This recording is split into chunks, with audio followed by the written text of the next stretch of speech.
Bonjour à tous. Donc, vous le savez, aujourd'hui, je vais vous parler du marketing automation et des meilleures pratiques que vous allez pouvoir mettre en place. Mais avant, j'aimerais vous raconter une toute petite histoire qui va illustrer mes propos. Après une journée extrêmement fatigante où j'avais reçu énormément d'emails, énormément de messages, vraiment une journée extrêmement stressante, la journée de l'horreur, je décide de rentrer chez moi. Je prends mon vélo, il se met à pleuvoir, enfin, c'est vraiment le horrible. J'arrive chez moi, je suis trempée, j'ouvre ma boîte aux lettres et là, énormément de magazines Leclerc, Intermarché s'effondrent dans le hall, mais énormément. J'avais pas ouvert ma boîte aux lettres depuis je sais pas combien de temps. Et j'avoue qu'à ce moment-là, j'ai compris qu'il y avait un énorme décalage entre le marketing qu'on faisait il y a 20 ans et le marketing d'aujourd'hui. Peut-être que nos parents aimaient recevoir des magazines Leclerc. Pour ma part, je n'ai jamais mis les pieds chez Leclerc. Jamais. Et donc, il y avait un vrai problème de targeting. Et finalement, la leçon de cette histoire, c'est qu'il faut savoir rester humain quand on fait du marketing automation. Surtout parce que tout est automatisé et que vous parlez à des êtres humains qui sont individuellement à chaque fois différents. Donc, on va parler du marketing automation. Pour me présenter rapidement, je travaille chez HubSpot France en marketing, un peu redondant, et je suis spécialisée en marketing automation. Je travaillais auparavant dans la Silicon Valley, dans une start-up en marketing automation également. Donc on va voir les bases, le pourquoi du comment, pourquoi est-ce que en fait il faut faire du marketing automation de nos jours, les meilleures pratiques que vous pouvez adopter. Comment est-ce que vous allez mettre votre marketing automation au service de la vente? Parce qu'on est tous là pour vendre. On n'est pas là pour vendre du rêve, si vous voulez. Et en 2018, il s'est passé plusieurs choses déjà qui vont impacter votre travail et dont j'aimerais discuter. Et puis à la fin, on aura un espace de questions pour échanger ensemble sur vos sujets, vos problématiques. J'aime beaucoup cette image parce que c'est un peu la manière dont je me sens quand je parle à un expert en marketing chez HubSpot qui est bien meilleur que moi. Donc j'ai toujours l'habitude d'apprendre de quelqu'un qui est meilleur, de quelqu'un qui a mieux réussi. Et c'est un peu l'approche que j'aimerais adopter aujourd'hui. Je ne vais pas parler que de HubSpot, mais je vais parler que des campagnes qui ont été en fait des réussites et qui m'ont semblé particulièrement intéressantes. Un petit rappel pour ceux qui sont novices. Le marketing automation, donc c'est une série d'emails automatisés. Je pense que tout le monde le sait. Ce qui est important, c'est de se rendre compte que c'est un instant précis. Ça va déterminer par conséquent les bases. Alors j'aime beaucoup ce graphique. Il vous montre que ce qui explique les principaux échecs en marketing automation, c'est le manque de stratégie. Donc ma question pour vous aujourd'hui, c'est quelle est votre stratégie ? Si vous n'avez pas de stratégie, il va falloir vous y mettre très sérieusement. Lorsqu'on pense au marketing automation, il faut définir quand, pourquoi et comment. Ça va vous permettre de vous questionner sur votre audience.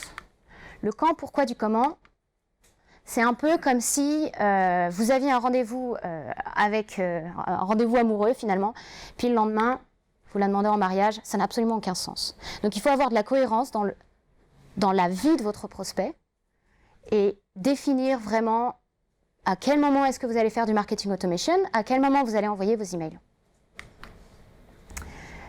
J'aimerais donc revenir au parcours d'achat.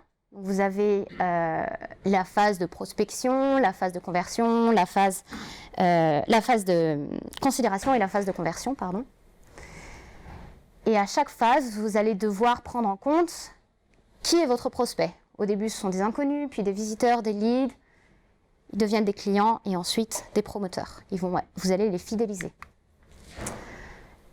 Il faut également se repencher sur votre persona. Donc ici, c'est un persona qu'on aime bien chez HubSpot parce qu'elle représente quand même pas mal notre target. Donc c'est un manager ou une directrice d'une PME de taille moyenne qui a une certaine expertise en marketing, pas forcément digitale, qui a un master en communication, qui peut être basé dans une grande ville européenne. Mais surtout, ce qui m'intéresse particulièrement, c'est la dernière ligne, parce que je pense que c'est notre défi à tous. Elle doit démontrer un retour sur investissement. Et ça, c'est la grande difficulté du marketing aujourd'hui. Donc, lorsqu'on pense au parcours d'achat, elle exprime d'abord de l'intérêt et une attente. Donc, j'ai besoin de, par exemple, générer des leads. Dans la phase de considération, elle va se dire « Ah, j'ai peut-être besoin d'un outil de marketing automation ». Et dans la phase de décision, elle va se dire « Je vais adopter une certaine stratégie dans mon marketing automation pour soit attirer plus de leads, soit les convertir, etc. » Donc dans cette première partie, on va voir un exemple de workflow qui est tout en haut du funnel, donc dans la phase de prise de conscience. Et j'ai mis ici l'ensemble du contenu que vous pouvez leur promouvoir.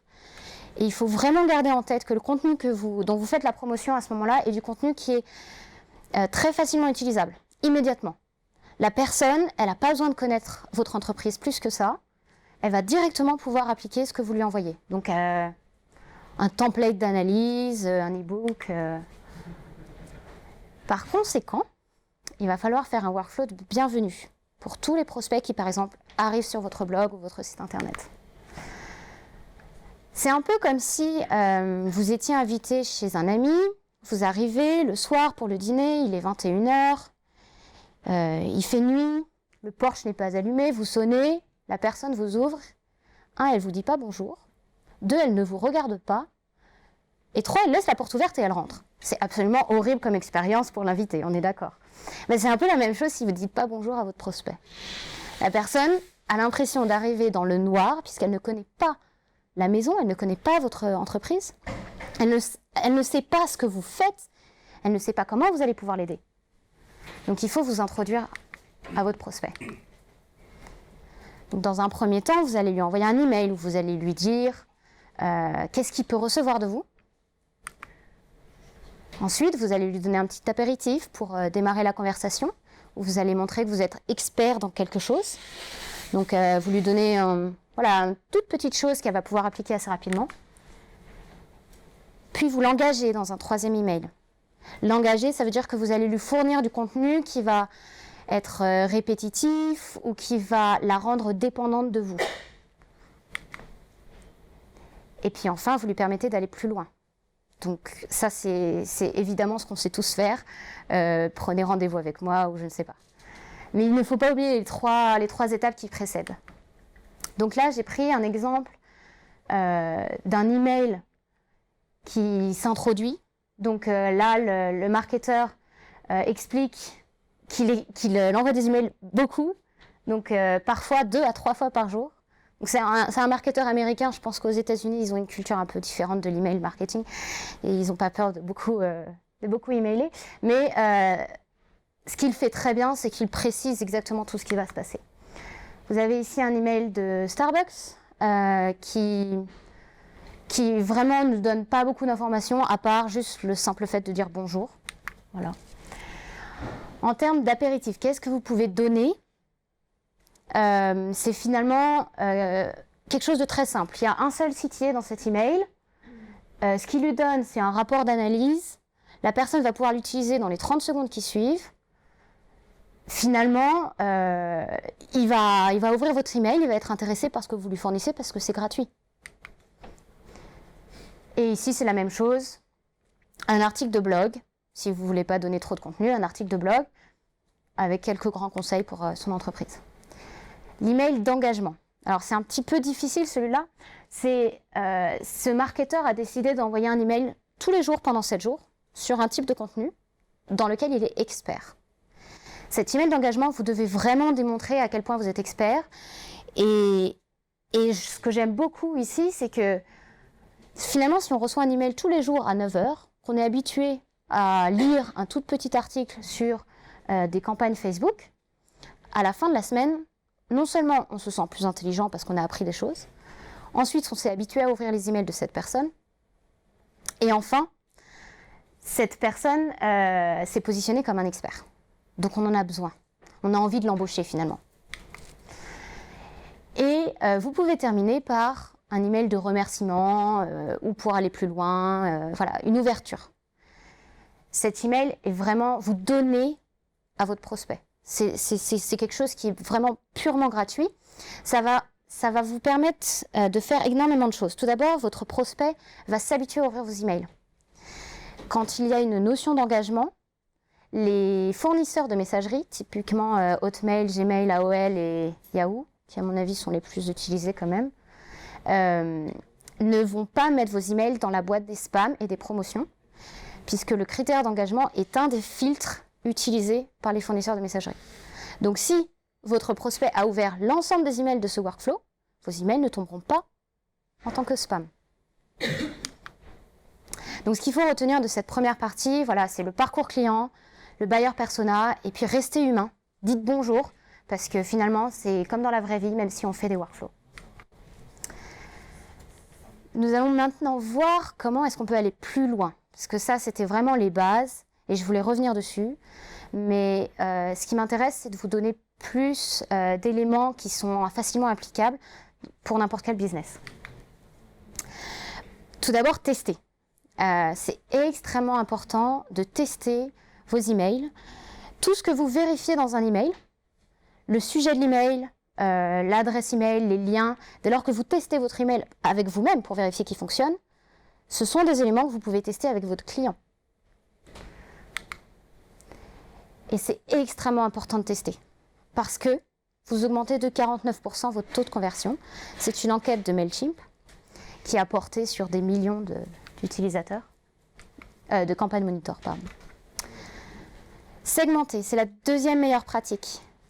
Vous êtes tous différents dans cette salle. Certains ont une entreprise en B2B, d'autres en B2C. Vous avez une vie personnelle qui est différente. C'est la même chose avec vos prospects. La segmentation va vous permettre d'être extrêmement personnel. Et ça va vous permettre surtout d'augmenter de 15% votre taux d'ouverture et de 55% votre taux de clic. Donc voilà quelques exemples de segmentation que vous pouvez faire. Donc la démographie, c'est particulièrement intéressant quand on est en B2C, évidemment. La date de conversion, personnellement, j'adore parce que ça vous permet d'être très contextuel. Si la personne a converti, par exemple, la veille, le lendemain, vous l'engagez dans votre workflow de bienvenue. Donc c'est segmenté à ce niveau-là. L'étape du parcours client, les intérêts, très très intéressant aussi en B2B.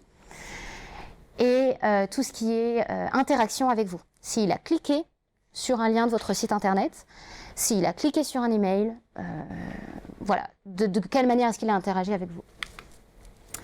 Alors ça, c'est un exemple de segmentation qu'on a mis en place chez HubSpot.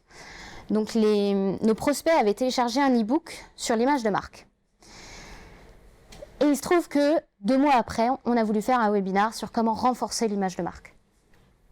On a décidé donc de segmenter notre promotion pour le webinaire. Donc on avait un email qui allait à destination de tout le monde, et puis le second email allait à destination de ceux qui avaient téléchargé l'e-book. Et on voulait voir justement si en segmentant par intérêt, les gens allaient mieux convertir. Et ce qu'on a constaté, c'est que ça marchait effectivement beaucoup mieux. Donc le taux d'ouverture était beaucoup plus important, le taux de clic, donc dès lors que la personne a été informée du message, elle a tout de suite compris qu'effectivement, ça lui correspondait, ça lui était destiné. Donc plus de 56% de taux de clic entre les 2 emails. Et la troisième pratique, meilleure pratique qui est très importante et qui en fait utilise les 2 précédentes, c'est la personnalisation. Ça, c'est un exemple. C'est aussi ce que vous pouvez faire dans votre sujet d'email. Vous commencez par le prénom de votre prospect.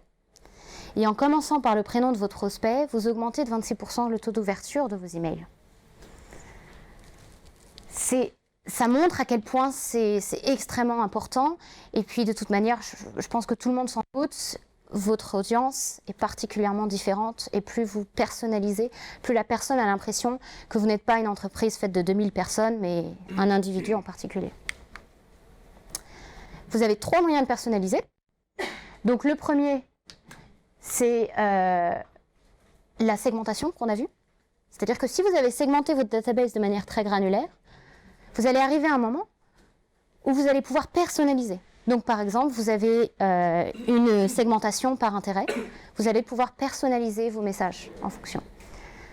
Le deuxième élément, c'est les contenus dynamiques.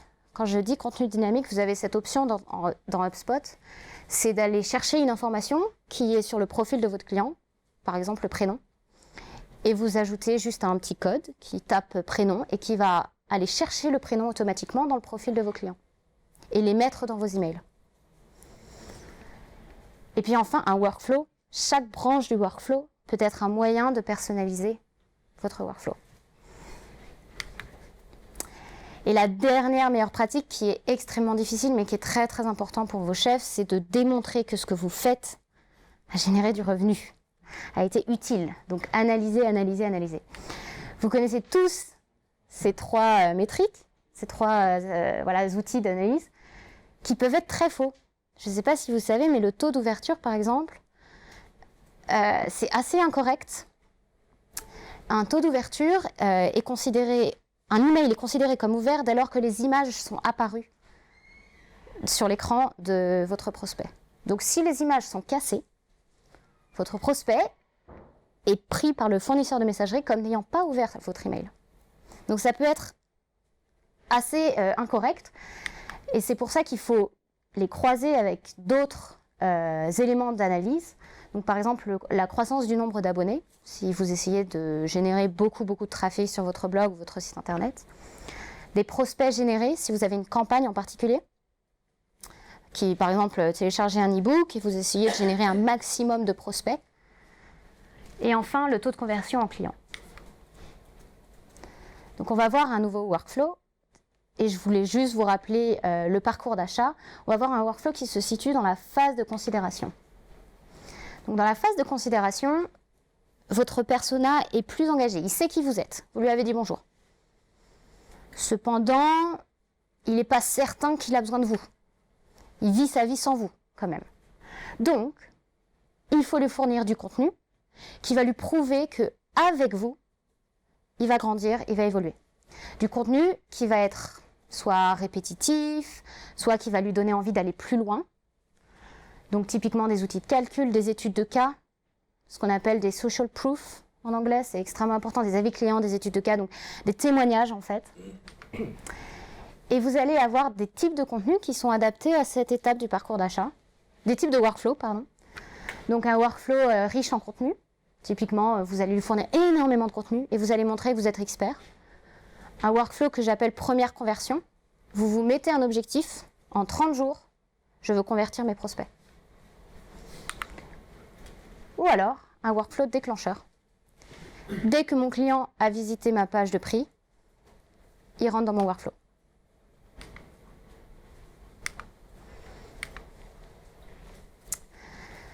Donc imaginons que votre client a téléchargé une offre. À ce moment-là, vous vous dites qu'il est un petit peu engagé. Mais vous ne savez pas vraiment qui est votre prospect. Donc vous allez lui demander quel type de contenu il souhaite recevoir. En fonction de ce qu'il a cliqué dans l'email, vous allez lui envoyer le contenu qu'il souhaite recevoir. Et ensuite, vous lui dites « Je suis là pour aller plus loin, pour vous aider ». C'est exactement ce qu'on a fait chez HubSpot. Donc on avait cette offre qui était des templates d'email, facilement réutilisables.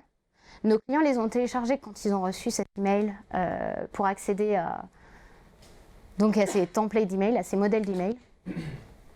Puis on leur a envoyé un autre email où ils pouvaient sélectionner leur principal challenge, leur principal défi, et de quelle manière est-ce que nous, on allait pouvoir répondre à ce défi-là. Et en fonction de leur clic, on leur donnait une information très très précise sur le sujet pour pouvoir répondre à leur défi. Et puis enfin, cet email leur permettait d'aller plus loin, leur fournissait une liste de tâches qu'ils devaient faire, donc une liste d'éléments principaux pour atteindre leur objectif, et en leur disant, ben voilà, vous avez déjà rempli la première étape grâce à nous. Est-ce que vous voulez aller plus loin? Donc dans ces meilleures pratiques, c'était ce qu'on a vu, voilà, c'était de faire des tests, de segmenter, de personnaliser au maximum et d'analyser.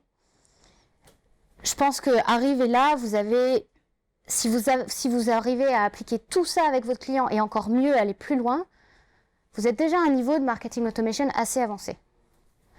Mais vous êtes à un niveau de marketing automation avancé d'un point de vue marketing. Ce qu'on oublie souvent, c'est qu'il y a toute l'équipe commerciale. Il y a l'équipe commerciale, il y a vos chefs, qui aimeraient que ce soit un petit peu au service de la vente quand même.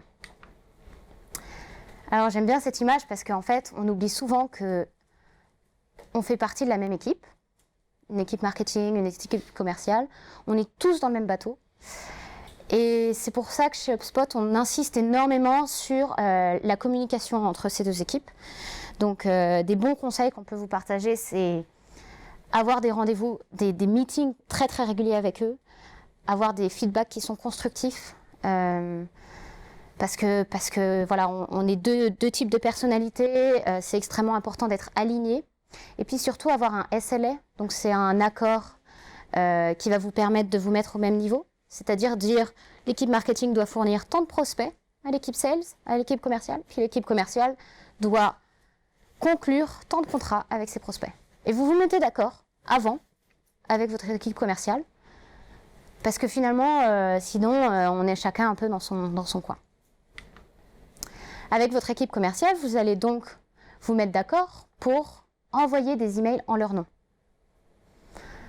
Donc si vous avez votre buyer persona idéal, il ne faut pas hésiter à envoyer un email au nom du commercial. Parce qu'à ce moment-là, la relation est beaucoup plus personnelle. C'est un commercial qui va appeler directement le prospect après coup. Ensuite, vous commencez déjà à construire la relation entre le commercial et le prospect. Et finalement, les emails de commerciaux sont très personnels, il n'y a pas des tonnes d'images et tout dans tous les sens, donc c'est très facile à lire, le prospect finalement il va lire rapidement, donc c'est important de segmenter cependant et d'envoyer un email provenant d'un marketeur pour tout ce qui est buyer persona non idéal, donc tous vos prospects qui ne correspondent pas exactement à votre target. Donc là j'ai mis l'outil de HubSpot, avec lequel vous pouvez envoyer ces emails en provenance des commerciaux. Donc typiquement dans la section vente, vous pouvez aller dans l'outil réunion. Et là, vous pouvez générer des outils de prise de réunion qui ressembleront à ça pour votre prospect. Donc typiquement, je souhaite réserver un horaire avec le commercial à telle heure. Et avec ce lien, vous l'intégrez dans l'email en provenance du commercial, qui est un email très très simple. Enfin, c'est vraiment, il n'y a pas de design, il n'y a pas d'image. Et vous essayez d'être le plus personnel possible, le plus direct, puisque vous essayez d'adopter le ton qu'un commercial adopterait. Seulement, cet email, il est automatisé. C'est la différence. Le commercial, il va envoyer des emails à la main. Et vous pouvez l'envoyer au nom du commercial, en tout cas, ça marche comme ça à HubSpot. Grâce à cet outil où vous avez juste associé à chaque prospect un commercial et ça va remplir automatiquement par le nom du commercial. La signature sera aussi automatiquement intégrée. Et donc, si on réfléchit, un workflow au service de la vente interviendra dans la dernière phase du parcours d'achat, évidemment, dans la phase de décision. Donc lorsque votre buyer persona finalement est au courant de son problème, elle sait ce qui se passe et elle a juste besoin d'être finalement convaincue sur le fait que votre solution va répondre à son problème. Dans cette phase de décision, le type de contenu que vous pouvez leur partager sont des contenus assez engageants qui vont soit répondre directement à leurs défis, soit vont faire la promotion, vous, de votre entreprise et de vos produits. Donc des démos, des vidéos sur le produit, des témoignages encore, vous pouvez. Voilà. Et donc, j'ai mis ici les workflows qui correspondaient à cette phase de décision. Donc évidemment, vous le connaissez tous, il y a un workflow qui va faire la promotion de vos différents produits. Ou alors, si vous avez différents produits, vous pouvez faire un workflow de vente croisée. Donc, prendre un client et puis leur dire « Ah, vous utilisez tel produit, on a également ça pour aller plus loin ». Et enfin, le workflow de réengagement, qui est particulièrement intéressant pour tous les prospects qui ont été en contact avec votre équipe commerciale, mais qui n'ont jamais signé et qui se sont désengagés. Et ça, on a tous une énorme base de données, où on a énormément de prospects qui sont des prospects froids.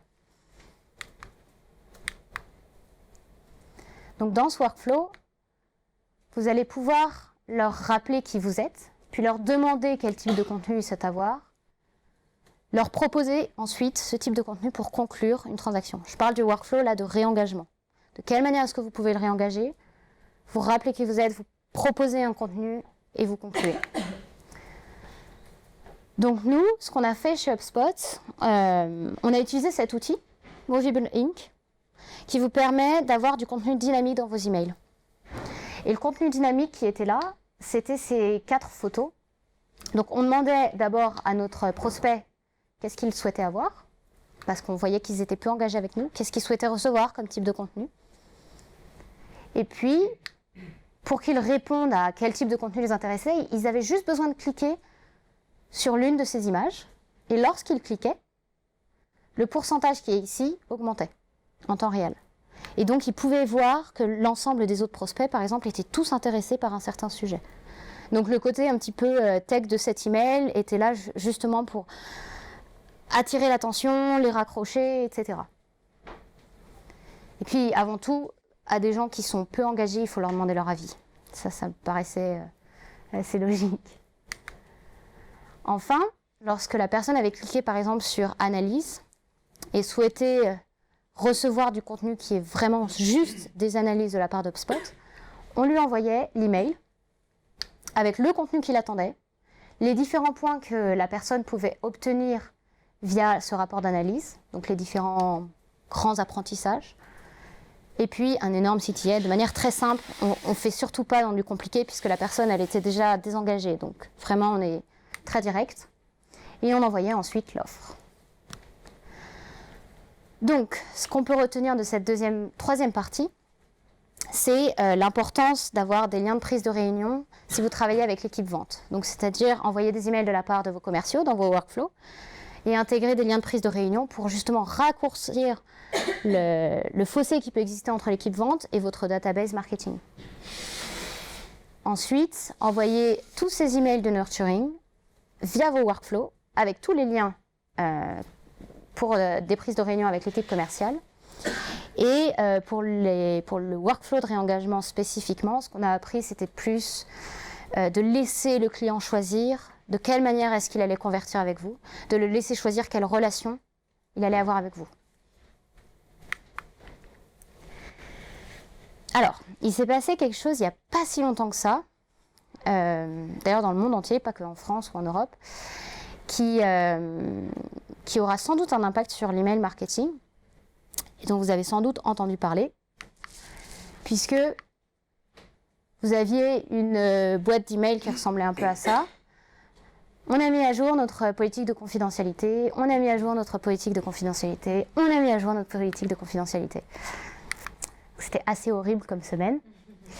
Et c'est vrai que la plupart d'entre nous n'ont pas compris pourquoi est-ce que cette nouvelle réglementation européenne était une excuse pour juste nous bombarder d'emails en une semaine. On a tous été bombardés. Si vous ne l'avez pas été, je pense que vous pouvez vous inquiéter de ce à quoi vous avez souscrit. Mais voilà, toutes les boîtes un petit peu responsables ont mis à jour leur politique de confidentialité et vous ont demandé de vérifier que vous étiez bien content de faire partie de leur base de données. Donc chez HubSpot, on a mis en place certaines mesures pour faire face à cette réglementation européenne qui s'appelle le RGPD. Donc vous avez sans doute tous entendu parler. Donc l'un des éléments principaux, c'était le consentement et l'information. Donc l'information au niveau des cookies. Alors ça, peut-être que vous n'étiez pas forcément tous au courant, mais dès lors que vous utilisez un cookie sur votre site internet, vous avez l'obligation d'avoir un message qui informe votre visiteur que vous les traquez. Et ce message-là, chez HubSpot, on a permis aux entreprises de les mettre dans différentes langues, d'avoir différents messages par type de page également. Voilà, c'est quand même extrêmement important de recueillir le consentement. Le consentement est également important dès lors que la personne a souscrit à vos emails. Ici, ce qu'on voit, c'est qu'on a une vue du client avec le nombre d'inscriptions qu'elle a fait sur le site internet. C'est important que vous soyez au courant à quoi vos prospects ont souscrit, et donc d'avoir cette vue quelque part. Si vous n'avez pas cette information, ça va être extrêmement compliqué par exemple, de supprimer les données d'un contact, etc. Et du côté client, dès lors qu'ils remplissent un formulaire, ils ont cette information à la fin, qui est une information un petit peu légale. On va utiliser vos données de telle manière, blablabla. Donc là, chez HubSpot, on a souhaité être certain qu'on recueillait le consentement, mais également que nos clients le faisaient.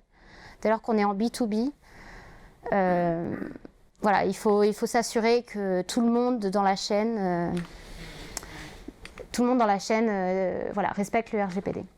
Et la dernière, la dernière grosse partie du RGPD qui fait peur à tout le monde, c'est le fait que n'importe quel citoyen européen peut demander la suppression de l'ensemble de ses données à n'importe quelle entreprise.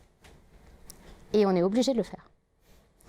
Donc, chez HubSpot, on a facilité cette option pour que nos clients puissent supprimer les informations de leurs clients extrêmement rapidement. Bon, alors moi, c'est un peu comment je me suis sentie à ce moment-là. Je me suis demandé si l'email était mort, ou qu'est-ce qui allait se passer, puisqu'en fait, on nous demande d'être encore plus transparent. Les gens ont encore plus l'option de se désengager. Est-ce que ça veut dire qu'on n'aura plus personne? Est-ce que ça veut dire qu'on n'a pas d'avenir? Qu'est-ce que ça veut dire pour l'email marketing? Et la réponse est non, bien au contraire. Donc ça, c'est une enquête qui a été menée auprès des citoyens européens. Et du point de vue marketing, les marketeurs ont considéré que l'email marketing était toujours leur premier moyen de communication et de conversion.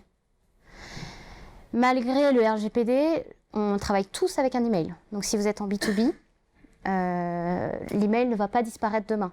C'est absolument impossible. Par ailleurs, l'email convertit 40 fois plus que les réseaux sociaux. Donc d'ici là que les réseaux sociaux rattrapent l'email marketing, bon courage. Et enfin, plus vous respectez le RGPD, plus l'email sera puissant. Donc c'est grâce à vous, tout simplement. Parce que lorsque vous respectez le consentement de l'utilisateur, vos emails ne vont pas tomber dans la boîte, dans la section promotion ou dans la section spam. Donc il y a un meilleur taux de réception, une meilleure légitimité, et vous êtes mieux noté en tant qu'entreprise par les fournisseurs de messagerie.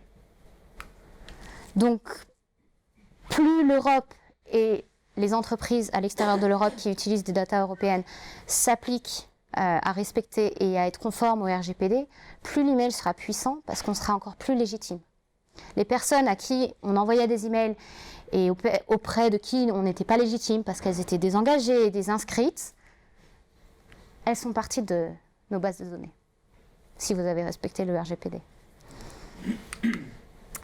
Donc, ce qu'il faut retenir de cette dernière partie, c'est que le RGPD, oui, c'était un moyen de communiquer, c'était une excuse pendant une semaine pour beaucoup d'entreprises. Vous avez sûrement eu des emails de réengagement, confirmez ici que vous êtes bien inscrit, etc. Donc ça a été un moyen pour les entreprises de communiquer.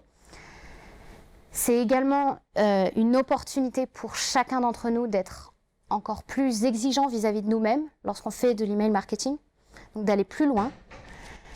Et ça nous rend plus légitimes auprès de tout le monde, auprès de nos clients et auprès des fournisseurs de messagerie.